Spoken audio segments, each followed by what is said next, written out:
11th July Eidina Sirat al-Mustaqim Spreading Knowledge and Peace سورۃ البقرہ پارہ number 1 الف لام میم 163 تا 179 آیات کا اردو ترجمہ۔ یہ مدنی صورت ہے۔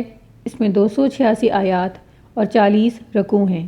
شروع اللہ کے نام سے جو بہت مہربان اور نہایت رحم کرنے والا ہے۔ تمہارا خدا ایک ہی خدا ہے، اس رحمان اور رحیم کے سوا کوئی اور خدا نہیں ہے۔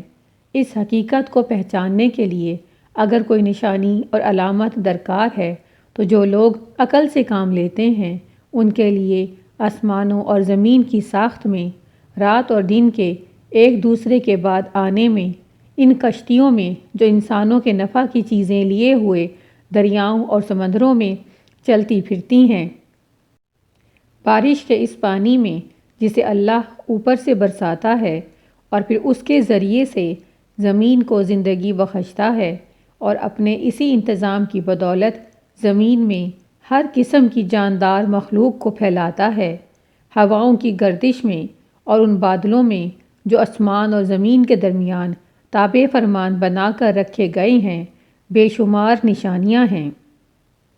مگر وحدت خداوندی پر دلالت کرنے والے ان کھلے کھلے آثار کے ہوتے ہوئے بھی کچھ لوگ ایسے ہیں جو اللہ کے سوا دوسروں کو اس کا ہم اثر اور مد مقابل بناتے ہیں، اور ان کے ایسے گرویدہ ہیں جیسے اللہ کے ساتھ گرویدگی ہونی چاہیے، حالانکہ ایمان رکھنے والے لوگ سب سے بڑھ کر اللہ کو ہی محبوب رکھتے ہیں۔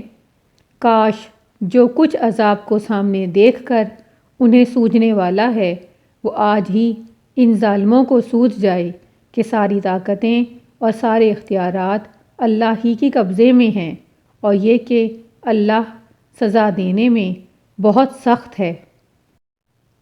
جب وہ سزا دے گا اس وقت کیفیت یہ ہوگی کہ وہی پیشوا اور رہنما جن کی دنیا میں پیروی کی گئی تھی اپنے پیرووں سے بے تعلقی کا اظہار کریں گے، مگر سزا پا کر رہیں گے، اور ان کے سارے اسباب اور وسائل کا سلسلہ کٹ جائے گا۔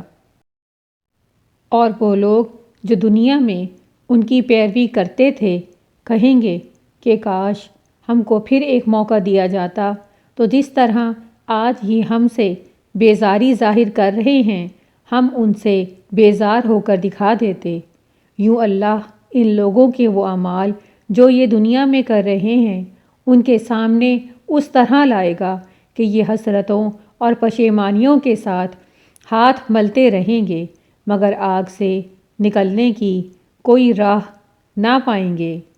لوگو، زمین میں جو حلال اور پاک چیزیں ہیں انہیں کھاؤ، اور شیطان کے بتائے ہوئے رستوں پر نہ چلو، وہ تمہارا کھلا دشمن ہے، تمہیں بدی اور فحش کا حکم دیتا ہے اور سکھاتا ہے کہ تم اللہ کے نام پر وہ باتیں کہو جن کے متعلق تمہیں علم نہیں ہے کہ وہ اللہ نے فرمائی ہیں۔ ان سے جب کہا جاتا ہے کہ اللہ نے جو احکام نازل کیے ہیں ان کی پیروی کرو تو جواب دیتے ہیں کہ ہم تو اسی طریقے کی پیروی کریں گے جس پر ہم نے اپنے باپ دادا کو پایا۔ اچھا، اگر ان کے باپ دادا نے عقل سے کچھ بھی کام نہ لیا ہو اور راہ راست نہ پائی ہو تو کیا پھر بھی یہ انہی کی پیروی کیے چلے جائیں گے؟ یہ لوگ جنہوں نے خدا کے بتائے ہوئے طریقے پر چلنے سے انکار کر دیا ہے ان کی حالت بالکل ایسی ہے جیسے چرواہا جانوروں کو پکارتا ہے اور وہ ہانک پکار کی صدا کے سوا کچھ نہیں سنتے۔ یہ بہرے ہیں، گونگے ہیں، اندھے ہیں، اس لیے کوئی بات ان کی سمجھ میں نہیں آتی۔ اے لوگو جو ایمان لائے ہو، اگر تم حقیقت میں اللہ ہی کی بندگی کرنے والے ہو تو جو پاک چیزیں ہم نے تمہیں بخشی ہیں انہیں بے تکلف کھاؤ اور اللہ کا شکر ادا کرو۔ اللہ کی طرف سے اگر کوئی پابندی تم پر ہے تو وہ یہ ہے کہ مردار نہ کھاؤ، خون سے اور سور کے گوشت سے پرہیز کرو، اور کوئی ایسی چیز نہ کھاؤ جس پر اللہ کے سوا کسی اور کا نام لیا گیا ہو۔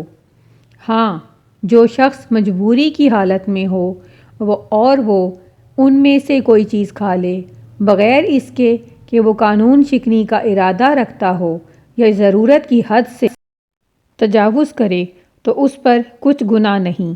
اللہ بخشنے والا اور رحم کرنے والا ہے۔ حق یہ ہے کہ جو لوگ ان احکام کو چھپاتے ہیں اور جو اللہ نے اپنی کتاب میں نازل کیے ہیں اور تھوڑے سے دنیاوی فائدوں پر انہیں بھیٹ چڑھاتے ہیں، وہ دراصل اپنے پیٹ میں آگ سے بھر رہے ہیں۔ قیامت کے روز اللہ ہرگز ان سے بات نہ کرے گا، نہ انہیں پاکیزہ ٹھہرائے گا، اور ان کے لیے دردناک سزا ہے۔ یہ وہ لوگ ہیں جنہوں نے ہدایت کے بدلے ضلالت خریدی اور مغفرت کے بدلے عذاب مول لے لیا۔ کیسا عجیب ہے ان کا حوصلہ کہ جہنم کا عذاب برداشت کرنے کے لیے تیار ہیں۔ یہ سب کچھ اس وجہ سے ہوا کہ اللہ نے تو ٹھیک ٹھیک حق کے مطابق کتاب نازل کی تھی، مگر جن لوگوں نے کتاب میں اختلافات نکالے اور وہ اپنے جھگڑوں میں حق سے بہت دور نکل گئے۔ نیکی یہ نہیں ہے کہ تم اپنے چہرے مشرق کی طرف کر لو یا مغرب کی طرف، بلکہ نیکی یہ ہے کہ آدمی اللہ کو اور یوم آخرت کو اور ملائکہ کو اور اللہ کی نازل کی ہوئی کتاب اور اس کے پیغمبروں کو دل سے مانے، اور اللہ کی محبت میں اپنا مال رشتہ داروں اور یتیموں، مسکینوں اور مسافروں پر اور مدد کے لیے ہاتھ پھیلانے والوں پر اور غلاموں کی رہائی پر خرچ کرے، نماز قائم کرے، زکوٰۃ دے، اور نیک وہ لوگ ہیں کہ جب عہد کریں تو اسے وفا کریں، اور تنگ دستی اور مصیبت کے وقت میں حق اور باطل کی جنگ میں صبر کریں۔ یہ ہیں راست باز لوگ اور یہی متقی ہیں۔ اے لوگو جو ایمان لائے ہو، تمہارے لیے قتل کے مقدموں میں قصاص کا حکم لکھ دیا گیا ہے۔ آزاد آدمی نے قتل کیا ہو تو آزاد ہی سے بدلہ لیا جائے گا، غلام قاتل ہو تو غلام ہی قتل کیا جائے گا، عورت اس جرم کی مرتکب ہو تو اس عورت ہی سے قصاص لیا جائے گا۔ ہاں، اگر کسی قاتل کے ساتھ اس کا بھائی کچھ نرمی کرنے کے لیے تیار ہو تو معروف طریقے کے مطابق خون بہا کا تصفیہ ہونا چاہیے، اور قاتل کو لازم ہے کہ راستی کے ساتھ خون بہا ادا کرے۔ یہ تمہارے رب کی طرف سے تخفیف اور رحمت ہے۔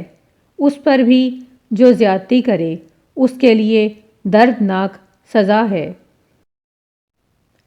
عقل اور خرد رکھنے والو، تمہارے لیے قصاص میں زندگی ہے۔ امید ہے کہ تم اس قانون کی خلاف ورزی سے پرہیز کرو گے۔ صدق اللہ العظیم۔